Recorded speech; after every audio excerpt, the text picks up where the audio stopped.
नमस्कार दोस्तों, वेलकम है आपका आईएएस पॉइंट की यूट्यूब चैनल में। मेरा नाम सोनाली है। तो देखिए, पिछली क्लास में हमने पढ़ा था भारत के मुख्य अभियानों के बारे में। आई होप आपने वो सारी चीज़ें अच्छे से रिवाइज कर ली होगी। ठीक है, इसके साथ साथ आज हम पढ़ेंगे मध्य प्रदेश के कुछ कवियों के जो प्रमुख कवि हैं, उनकी जो प्रसिद्ध रचनाएं हैं और कौन कौन से कवि जो मुख्य है उनके बारे में कुछ चीज़ें जान लेंगे। इसके साथ साथ मैं आपको हर एक स्टेट के नंबर वाइज पढ़ाऊंगी। ठीक है, तो आप वीडियो को लास्ट तक जरूर देखिएगा और लाइक कमेंट करके बताइए कि आपको हमारा वीडियो कैसा लगा। इसके साथ साथ सबसे इम्पोर्टेंट चीज़ यह है कि आपको अगर किसी भी क्वेश्चन का आंसर आता है तो आप क्वेश्चन के आंसर को कमेंट कीजिए, क्योंकि आप जो लिख देते हैं वो आप कभी नहीं भूलते। चलिए तो स्टार्ट करते हैं। हमारा आज का जो पहला क्वेश्चन है वह क्वेश्चन नंबर पहला है हमारा, माखनलाल चतुर्वेदी समारोह मध्य प्रदेश के किस जिले में मनाया जाता है। ऑप्शन देखेंगे ग्वालियर, जबलपुर, होशंगाबाद या भोपाल। अगर आपको इसका आंसर पता है तो आंसर जरूर दीजिए। चलिए तो हम देख लेंगे कि माखनलाल चतुर्वेदी समारोह के बारे में। तो अब देखो माखनलाल चतुर्वेदी कौन थे, इनके बारे में कुछ चीज़ जान लेंगे। तो माखनलाल चतुर्वेदी मध्य प्रदेश से थे, क्योंकि देखो हम पढ़ ही रहे हैं, इसमें क्वेश्चन में भी लिखा गया है मध्य प्रदेश, तो यह मध्य प्रदेश से थे और महान कवि थे। उन्हें पंडित जी भी कहा जाता था। माखनलाल चतुर्वेदी समारोह मध्य प्रदेश के जबलपुर में मनाया जाता है। कौन से जिले में मनाया जाता है? मध्य प्रदेश के जबलपुर, यानी कि ऑप्शन नंबर बी आपका राइट हो जाएगा। चलिए अगले क्वेश्चन में चलते हैं हम।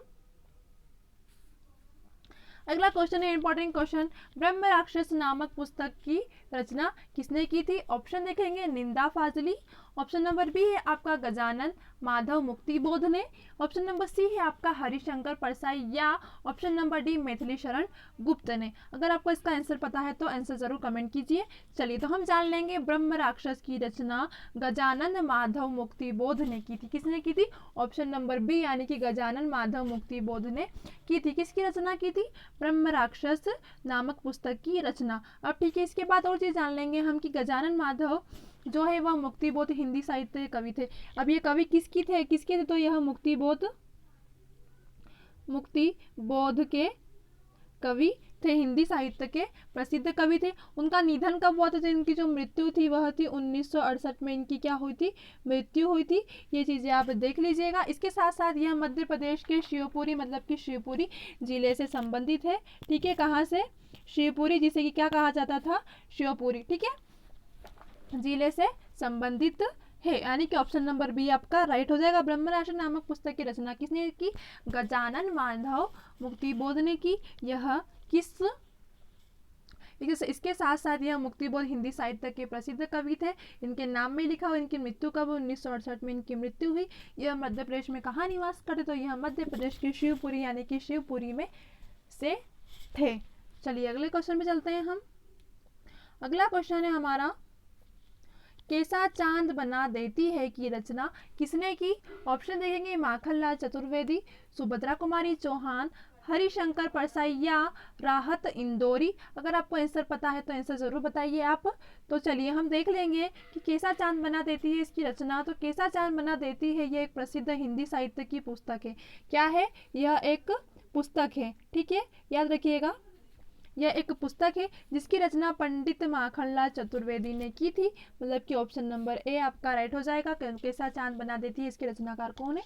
माखनलाल चतुर्वेदी जी है, जो कि मध्य प्रदेश से है। यह क्या है? तो यह एक पुस्तक है। चलिए अगले क्वेश्चन में चलते हैं हम। वीरों का कैसा हो बसंत, मोस्ट इंपॉर्टेंट क्वेश्चन। वीरों का कैसा हो बसंत की रचना किसने की? ऑप्शन देखेंगे सुभद्रा कुमारी चौहान, पंडित माखनलाल चतुर्वेदी, मैथिली शरण गुप्त या सुमित्रा कुमारी चौहान। इसका आंसर तो सभी को पता ही होगा, मतलब कि जितने भी लोग देख रहे हैं उनको इसका आंसर जरूर देना है, क्योंकि आपने यह बुक में अक्सर पढ़ा है, इंग्लिश में भी पढ़ा है, इंग्लिश की बुक में भी पढ़ा है और हिंदी की बुक में भी हम पढ़ते आ रहे हैं वीरों का कैसा हो बसंत के बारे में। चलिए तो अब इसके बारे में देख लेंगे हम कुछ जानकारियाँ। सुभद्रा कुमारी चौहान भारत की एक कवित्री थी। वीरों का कैसा हो बसंत उन्हीं की रचना है। किसकी है? सुभद्रा कुमारी चौहान की। ऑप्शन नंबर ए आपका राइट हो जाएगा। आगे देख लीजिए, ये वीर रस की कविताओं के लिए जानी जाती है। कौन? सुभद्रा कुमारी चौहान। ठीक है, किसकी कविता के लिए जानी जाती है? तो वीर रस की जो कविता है उनके लिए जानी जाती है। झांसी की रानी पर लिखी उनकी कविता हिंदी साहित्य की बहुत प्रसिद्ध है। ठीक है, अक्सर एक क्वेश्चन हो जाएगा कि झांसी की रानी पर लिखी गई कविता किसकी है? तो किसकी है? सुभद्रा कुमारी चौहान जी की है, जो कि एक भारत की एक कवित्री है, जो कि किसके लिए जानी जाती है, तो वीरों, जो वीर रस के लिए, वीर रस की जो कविता है उनके लिए जानी जाती है। चलिए अगले क्वेश्चन में चलते हैं हम। कालिदास सम्मान में कितनी राशि दी जाती है? मैंने आपको पहले बताया जब हमारे पुरस्कार के बारे में जो टॉपिक चल रहा था उसमें, ठीक है। ऑप्शन देखेंगे 2 लाख रुपए, 3 लाख रुपए, 4 लाख रुपए या 5 लाख रुपए। अगर आपको इसका आंसर पता है तो आप आंसर कमेंट जरूर कीजिए। चलिए तो हम देख लेंगे कालिदास सम्मान में कितनी राशि दी जाती है। कालिदास सम्मान नाटक के क्षेत्र में उत्कृष्ट कार्य करने वाले, मतलब कि जो नाटक के क्षेत्र में जो सबसे अच्छा कार्य करता है उसको दिया जाता है क्या, कालिदास सम्मान जो पुरस्कार है यह, ठीक है। मतलब कि जो नाटक के क्षेत्र में जो उत्कृष्ट, मतलब कि अच्छा कार्य करता है उनको दिया जाता है, जो कि संगीत नाटक अकादमी द्वारा दिया जाता है। कौन देता है? संगीत नाटक अकादमी, ठीक है, इसके द्वारा क्या है, यह पुरस्कार दिया जाता है। इसमें 2 लाख रुपए तक की राशि दी जाती है, मतलब कि ऑप्शन नंबर ए आपका राइट हो जाएगा। कालिदास सम्मान में कितनी राशि दी जाती है, तो 2 लाख रुपए की राशि दी जाती है। यह किसके द्वारा दिया जाता है, तो यह संगीत नाटक अकादमी के द्वारा दिया जाता है। किसे दिया जाता है, तो यह कालिदास सम्मान नाटक के क्षेत्र में जो अच्छा, मतलब कि उत्कृष्ट कार्य करने वालों को दिया जाता है। चलिए अगले क्वेश्चन में चलते हैं हम। अगला क्वेश्चन है हमारा, फड़के स्टूडियो मध्य प्रदेश के किस जिले में स्थित है? ग्वालियर, रेवा, धार या भोपाल। अगर आपको इसका आंसर पता है तो आप कमेंट जरूर कीजिए। चलिए तो हम देख लेंगे फड़के स्टूडियो मध्य प्रदेश, आपको तो पता है मध्य प्रदेश में स्थित है। मध्य प्रदेश में कहाँ स्थित है, तो फड़के स्टूडियो मध्य प्रदेश में धार जिले में स्थित है। ऑप्शन नंबर सी आपका राइट हो जाएगा कि यह धार जिले में स्थित है। जो किसके द्वारा बनाएगा, तो जो प्रसिद्ध जो कलाकार है, कौन कलाकार, रघुनाथ कृष्ण फड़के, ठीक है, इन्हीं के नाम पे, इन्हीं की स्मृति में बनवाया गया था। देखो फड़के इनका सरनेम था, तो फड़के स्टूडियो इनके नाम पे रख दिया था, मतलब इनकी स्मृति के में बनवाया था। किसकी स्मृति में, तो रघुनाथ कृष्ण फड़के की स्मृति में धार शहर में, जो कि मध्य प्रदेश में स्थित है, वहां पर फड़के स्टूडियो बनाया गया था। यह अत्यधिक प्रसिद्ध है। चलिए अगले क्वेश्चन में चलते हैं हम। प्रभाष जोशी अवार्ड मध्य प्रदेश में किस खेल में दिया जाता है? ऑप्शन देखेंगे मलखम्ब, ऑप्शन नंबर बी है आपका मुक्केबाजी, ऑप्शन नंबर सी है क्रिकेट और ऑप्शन नंबर डी है आपका हॉकी। अगर आपको इसका आंसर पता है तो आप कमेंट जरूर कीजिए। चलिए तो हम देख लेंगे।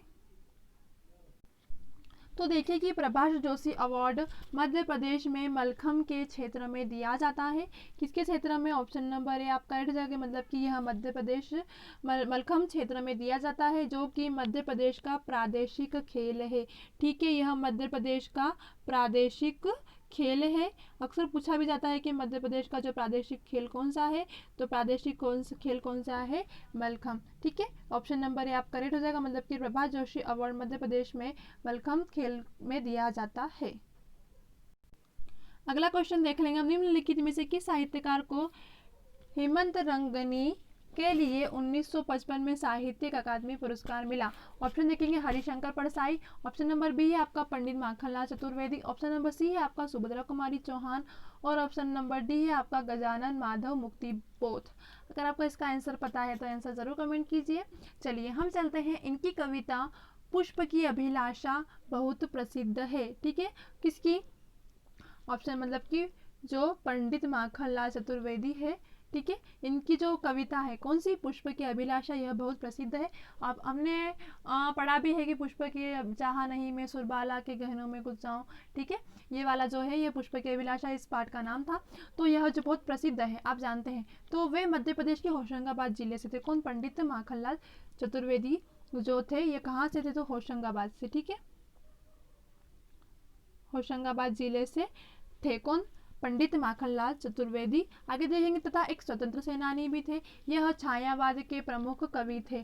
ठीक है, कौन से कवि थे, छायावाद कवि थे माखनलाल चतुर्वेदी जी। इसके साथ साथ हम ये भी देख लेंगे कि इनकी जो प्रसिद्ध रचना है हेमंत रंगिनी के लिए 1955 का साहित्य अकादमी पुरस्कार दिया गया है। ऑप्शन नंबर बी आपका राइट हो जाएगा। चलिए अगले क्वेश्चन में चलते हैं हम। अगला क्वेश्चन है हमारा, निम्नलिखित में से मध्य प्रदेश का कौन सा पुरस्कार खेलों से संबंधित नहीं है? Vikram award, Vishwamitra award, Eklavya award या शिखर अवार्ड। ठीक है, अब देखो कि हमसे पूछा गया है कि पुरस्कार मध्य प्रदेश खेलों से संबंधित नहीं है, उसके बारे में पूछा गया है हमसे।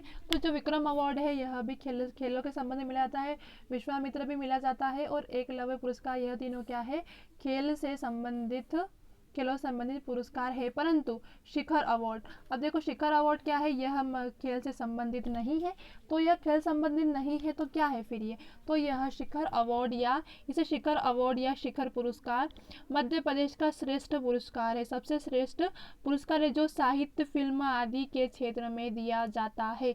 शिखर अवार्ड काय के क्षेत्र में दिया जाता है, यह फिल्म के क्षेत्र में दिया जाता है। आप चीज़ याद रखिए कि इसकी शुरुआत कब से, तो इसकी जो शुरुआत हुई थी वह 1980 से 81 में हुई थी।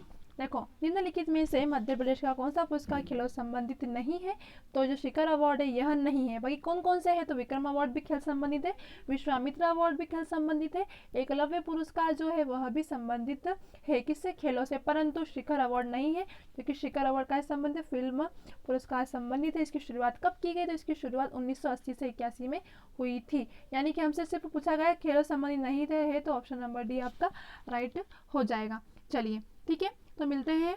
आज का जो हमारा क्वेश्चन टॉपिक था यह था मध्य प्रदेश के जो प्रमुख मुख्य कवि थे और उनकी रचनाओं के बारे में था और अवार्ड के बारे में था। इसके साथ साथ आप ये सारे क्वेश्चन अच्छे से रिवाइज कर लीजिएगा, ठीक है। बाकी मैं आपको टॉपिक वाइज पढ़ाती रहूँगी। चलिए तो मिलते हैं हम हमारी अगली क्लास में, मतलब कि कल।